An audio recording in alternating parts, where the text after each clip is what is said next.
시장의 컨센서스가 지금 연말에 금리가 5%일 것 같다라고 이야기를 하고 있는데요.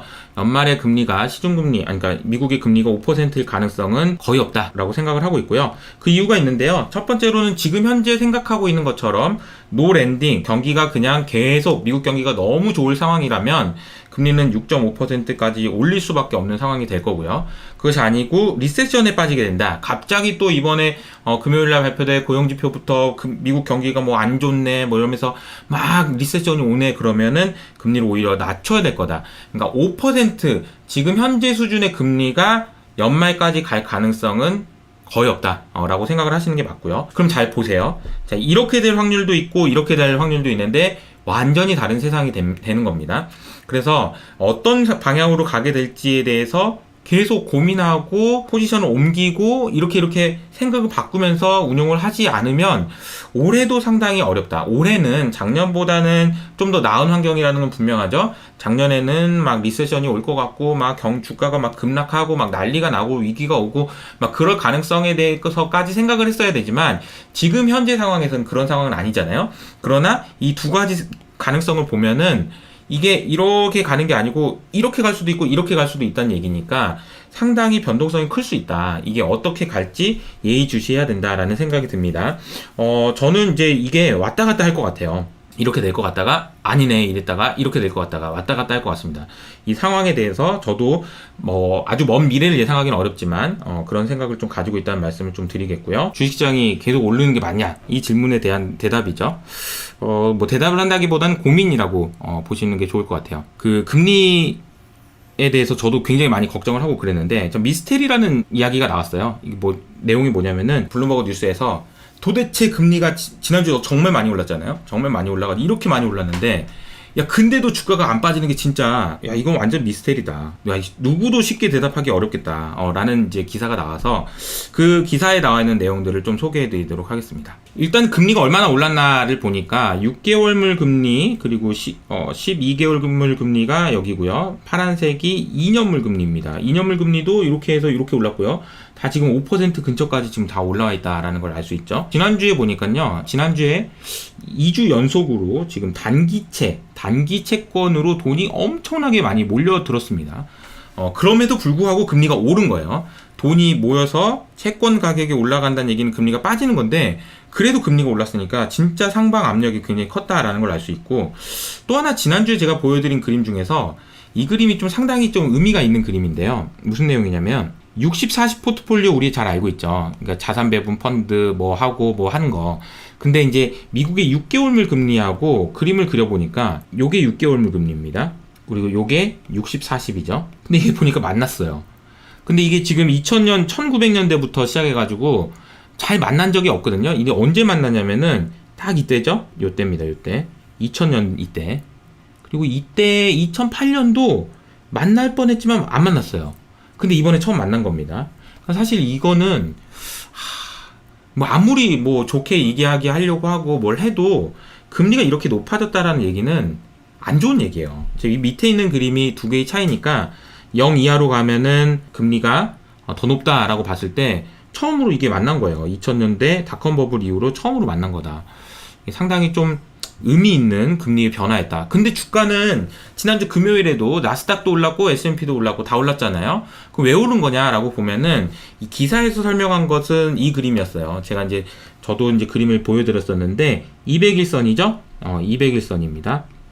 200일선을 지켰다 라는 겁니다. 여기가 언제냐면은 작년 4월이었고요.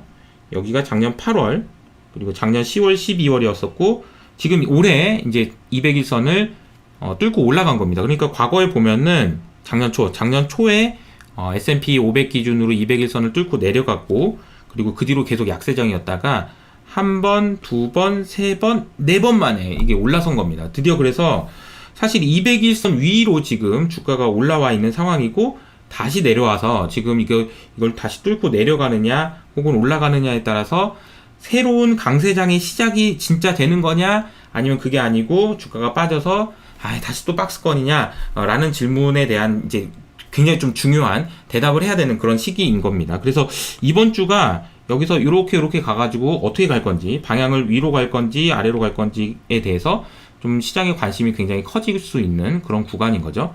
근데 저는 이렇게 좀 계속 되지 않을까, 당분간은 200일선을 따라서 움직이지 않을까라는 생각입니다. 아직 방향성을 정했다고 보기에는 좀 아직 클루들이 없는 것 같아요. 세 가지 가능성이 좀 있는 것 같아요, 제 생각에는. 지금 우리 질문이 뭐냐면은, 금리가 이렇게까지 높은데 주가가 오르는 게 맞냐라는 질문에 대해서, 혹은 장단기 금리 차가 이렇게 역전이 됐는데 경기 침체가 안 오는 게 맞냐 등등 여러 가지 이야기들이 있을 수 있는데요. 첫 번째는 이게 잘못된 해석을 한 거일 수도 있습니다. 다시 말하면 장단기 금리 차가 이렇게 역전되면 반드시 경기 침체가 온다라고 얘기했는데 그것이 아닐 수도 있다라는 게 첫 번째 해석이고요. 두 번째로는 시간차 공격인 거죠. 장단기 금리 차가 역전됐으니 이게 지금 결국은 경기 침체가 올 거고 결국은 주가가 급락할 건데 아직까지 지금 뭐 정신을 못 차려가지고 채권 시장은 지금 정신 차렸는데 주식 시장은 정신을 못 차린 거일 수도 있죠. 첫 번째는 채권 시장이 잘못 생각하고 있어서 채권 시장이 뭔가 잘못 생각하고 있다라는 거고요. 두 번째는 채권 시장은 잘 생각하고 있는데 주식 시장이 정신없이 이렇게 좋다 이렇게 하고 있는 걸 수도 있다라는 거고요. 세 번째는 이건 재밌는 얘기인데 아예 수익률 곡선 자체가 문제다 이런 해석도 있습니다. 이 세 가지 중에서 어떤 게 맞는 것 같으세요?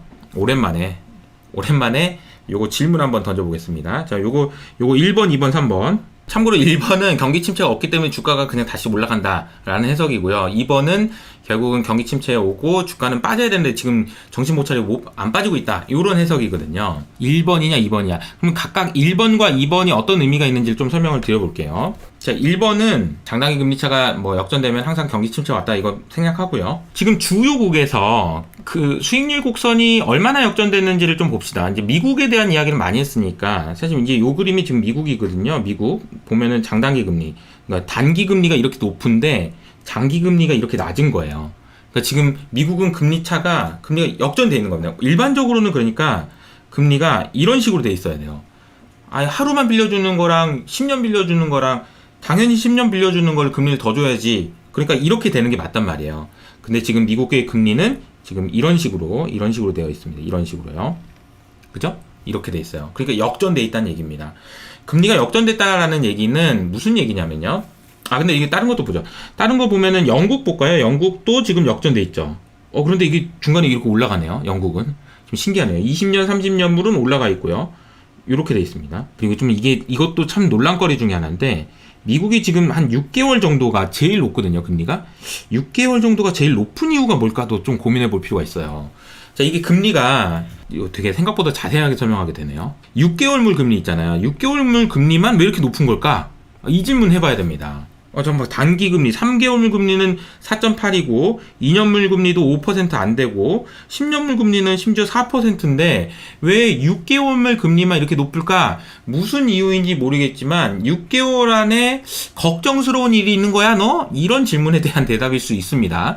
다시 말하면 지금부터 6개월 안에 내가 6개월 빌려주면 6개월 있다가는 원금을 못 받을 수 있는 리스크를 생각하고 있는 걸 수도 있다라는 얘기죠. 그럼 6개월 후가 지금 뭡니까? 지금 9월이네요. 9월.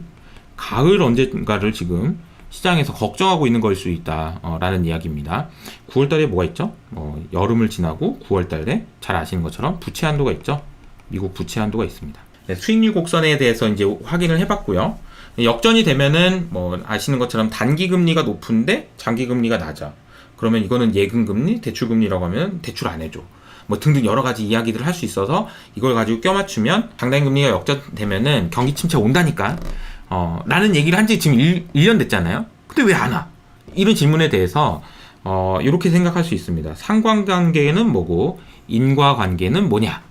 자, 이 두 가지 수익률 곡선과 경기 침체의 인과관계를 생각해 보면요. 수익률 곡선이 역전됐기 때문에 이 수익률 곡선 역전이 경기 침체를 유발한다 라는 생각을 할 수 있어요. 제가 말씀드린 대로 더 단기 금리는 예금금리라고 생각할 수 있고 장기 금리는 대출금리라고 생각할 수 있는데, 일반적으로 대출금리가 더 높아야 은행에서 대출을 해주고 그래야 돈이 많이 도는데, 이게 거꾸로 되면 은행이 디레버리징, 돈을 회수할 거고, 대출 금리가 더 낮으니까 대출 안 해주고 갚어 할 거고, 그러다 보면 경기가 안 좋아진다. 즉 수익률 곡선 자체가 경기 침체를 유발한다라는 생각이 있을 수 있고요. 반대로 이렇게 생각할 수 있어요. 경기 침체를 전망하기 때문에 수익률 곡선이 역전된 걸 수도 있다라고 생각할 수도 있습니다. 앞으로 그러니까 시장의 참가자들이, 채권 시장의 참가자들이 경기 침체를 예상하기 때문에 수익률이 역전됐다, 이렇게 생각할 수도 있다라는 거죠. 이 둘 중에 어떤 것이 맞을지는 모르겠지만 이게 뚜렷한 인과관계가 있는 것은 아니다. 그냥 과거의 수익률 곡선이 역전됐기 때문에 그런 거다라는 설명이 많고요. 그래서 이 부분이 이제 작년 12월 달에 이제 이분 누구냐면요. 캠벨 하비라는 분입니다. 캠벨 하비라는 분인데 듀크 대학교의 교수님이고요. 장단기 금리 차가 역전되면은 경기 침체가 오더라라는 것을 밝혀내신 분이죠. 근데 이번에는 이제 이번엔 다르다. 이번엔 달라. 이번엔 경기 침체 안 올 것 같아. 라고 이야기를 하시면서 뭔가 달라졌다라는 이야기를 하셨는데 그 내용을 보시면 우선은 수익률 곡선과 경기에 대한 논문을 작성해가지고 굉장히 유명해지신 분이죠. 장단기 금리차가 유명해지는데 큰 기여를 하셨던 분입니다. 이분이요. 근데 이분이 이제 뭐라고 얘기를 하신 거냐면은 과거에는 장단기 금리차 역전이 경기 침체를 불러왔지만 지금은 잘못된 신호를 보여내고 있다. 이번엔 경기 침체의 전조현상이 아니다. 잘못된 전망이다. 그러니까 1번이죠. 1번에 대한 이야기인 겁니다. 수익률 곡선은 역전돼 있고 그렇지만 금리는 막 올라가고 하지만 경기 침체 안 온다라는 이야기입니다. 왜냐? 이 논리가 중요하잖아요. 논리가 뭐냐면은 수익률 곡선과 성장의 관계가 시장에 너무 잘 알려져 있어. 내가 너무 다 알고 있어서 효석이도 설명해주고 누구도 설명해주고 여러분들도 다 알고 있고 다 알고 있어서 금리차가 역전돼 있어서 사람들의 행동에 이미 영향을 주고 그래서 기업도 투자할 거 안 하고 사람 뽑을 거 안 뽑고 긴축하고 하면서 이미 다 반영돼 버려 있기 때문에 수익률 곡선이 역전됐기 때문에 리세션이 온다라는 것은 틀리다 라고 이야기를 했습니다. 그리고 지금 노동시장 너무 견고하다라고 얘기했는데 뭐 실제로 노동시장 정말 너무 견고하죠. 뒤에 보시면 일자리 수가 요거 노란색이고요. 파란색이 경제인구수, 이거 많이 보셨을 텐데 이렇게 많이 차이가 나는 경우도 별로 드물어요. 그러니까 일하려는 사람은 파란색이고요. 일자리가 이렇게 돼 있으니까 일자리는 많은데 일하려는 사람이 부족한 굉장히 희한한 일이 생기고 있는 거죠. 그래서 이런 구간에서는 실업률이 빠르게 올라가기가 매우 어렵고 경기 침체가 오기가 어렵다라는 전망이 첫 번째입니다. 그래서 실업률도 미국의 실업률도 평균적으로는 이 정도 수준일 거라고 생각을 하지만 올라봤자 2024년 내년 초나 돼야 4.5%가 평균이에요. 이 4.5%의 실업률만 해도 굉장히 낮은 거죠. 지금 3.5% 실업률이 웬 말입니까? 이 상황에서 경기 침체? 그럼 이런 말이 나와야 됩니다. 실업이 없는 경기 침체라는 말이 나와야 돼요. 그래야 경기 침체가 말이 되는데 실업률이 너무 좋아가지고 경기 침체라고 얘기하기 상당히 민망하다. 그런데 이제 이번 주 금요일 날은 그래서 그런 관점에서 고용 시장이 얼마나 망가지느냐의 관점에서 생각을 해볼 필요가 있겠다라는 생각이 듭니다. 1번에 대한 설명입니다. 저희 1번의 설명 그렇듯한가요? 그래서 경기 침체 안 올 것 같다. 경기 침체 안 와서 주가 지금 뭐 200에선 끝났고 앞으로 이제 좋아질 거니까 앞으로 계속 좋아질 거니까 주가는 계속 좋을 거다라는 전망이 1번이고요. 2번은 이제 경기 침체일걸? 이 생각인데요. 그럴 수밖에 없어. 왜냐하면은 저도 이제 여러 차례 설명드렸지만 최근에 나오는 얘기 중에 이제 노랜딩이라는 얘기 있죠. 노랜딩이라는 얘기가 나올 정도로 지금 미국 경제가 너무 좋아서 문제인 겁니다. 근데 이 노랜딩이 된다라는 얘기는 결국은 연준에서 금리를 더 높게 유지해야 된다라는 얘기고요. 더 높게 유지한다라면 리세션 없이 끝나기가 어렵다라는 얘기죠. 그래서 이 그림이 중요합니다. 1월 31일 그러니까 이제 불과 한 달 전이죠. 한 달 전에 시장에서 생각했던 금리 수준은 올해 5월, 올해 6월 정도까지만 금리를 뭐 올리거나 뭐 멈추거나 하고 5% 근처 언저리에서 올해 연말까지 이렇게 낮아질 거야 라는 전망이 첫 번째, 한 달 전 전망. 지금 현재 전망은 이 각도가 높아져서 언제가 고점이냐면 올해 7월 혹은 9월이 고점이다 라고 얘기를 한 거죠. 7월에서 9월 이 고점이고 내리는 것도 언제 내릴지 모르겠다 이렇게 바뀐 겁니다. 맨 처음에 보여드렸던 그림 있죠. 맨 처음에 보여드렸던 그림, 현재 시장에서 생각은 5%가 될 거다 연말에. 그런데 그럴 가능성은 거의 없다라는 겁니다. 둘 중에 하나인 거예요. 이쪽으로 가거나 이쪽으로 가거나 노랜딩이 너무 심화돼가지고 금리를 더 올려가지고 6.5%가 되거나 아니면 경기 침체가 와서 3%로 낮추거나, 이 어떤 경로에 있든지 간에 시장이 좀 울퉁불퉁할 거는 분명한데 지금 어떤 경로로 갈 것인지에 대해서 저도 그렇고 여러분들도 그렇고 같이 공부를 하면서 연구하면서 봐야 되겠다라는 거죠. 여기까지 하면은 첫 번째가 경기 침체 없어서 주가 반등한다, 간다. 두 번째는 경기 침체 있다, 주가가 빠져야 된다. 1번, 2번 어떤 걸까요? 근데 궤적이 중요할 것 같아요. 뭐 어떻게 될지 진짜 잘 모르겠어요. 저도 아까 말씀드린 대로 장단기 금리차가 역전되면은 경기 침체 온다는 거 모르는 사람 아무도 없는데 그것 때문에 경기 침체 오는 거 아니다. 그건 맞는 얘기인 거죠. 그런데 이제 그래서 저는 보면은 취약성이라는 단어를 되게 좋아하는데, 금리 레벨 자체가 이렇게 높아졌다는 얘기는 우리가 생각하지 못했던 다른 곳에서 문제가 생길 수 있을 수도 있다. 라는 생각을 가지시는 게 맞지 않나. 또 하나의 이제 가능성은 수익률 곡선 자체가 왜곡됐기 때문이다. 라는 겁니다. 수익률 곡선 자체가 왜곡됐다. 이게 잘못됐다. 대표적인 게 이제 여기인데요. BOJ인데, BOJ는 그나마, 일본은 지금 그나마 지금 장단기 금리차가 역전 안 되고 이렇게 돼 있네요. 근데 딱 한 군데가 문제가 있죠? 여기 뭘까요? 10년물 금리. 올해 여러 가지 일이 있었지만, 결국에 요겁니다. 일본의 10년물 금리가, 제가 그림을 그려볼게요. 요 선으로 이렇게 그림을 그려보면 10년물 금리는 여기 찍혀 있어야 돼요. 여기. 그러니까 지금 1% 가까이 가 있어야 되는 건데, 지금 얘만 여기 있잖아요. 왜 여기 있죠? 지금 금리가 올라오면 BOJ에서 계속 사니까. 그래서 사니까 어떻게 돼요? 엔화가 풀리니까. 엔화가 돈이 나와서, 그래서 그 돈이 달러로 바뀌어서 여기저기 주식도 사고 이것도 사고 저것도 사고, 그러니까 지금 주식시장이 좋은 환경이다. 갑자기 환경이 너무 좋아져 버렸다. 이게 지금 이 그림에서 나올 수 있다라는 얘기고, 뭐 일본이 뭐 BOJ가 뭐 얼마나 했다고 그래? 뭐 이렇게 생각하실 수 있는데, 아닙니다. 지금 무려 지금 0.5조 달러나 풀었어요. 0.55조 달러, 거의 0.6조 달러 풀었을 거예요. 0.6조 달러면요, 단기간에 푼 거 치고 엄청나게 많이 푼 거예요. 코로나 때문에 미국에서 돈 너무 많이 풀어가지고 난리 났다 했을 때가 3.5조 달러였으니까. 3.5조니까. 우리가 모르는 거 사이에 이게 0.5면 엄청 큰 거잖아요.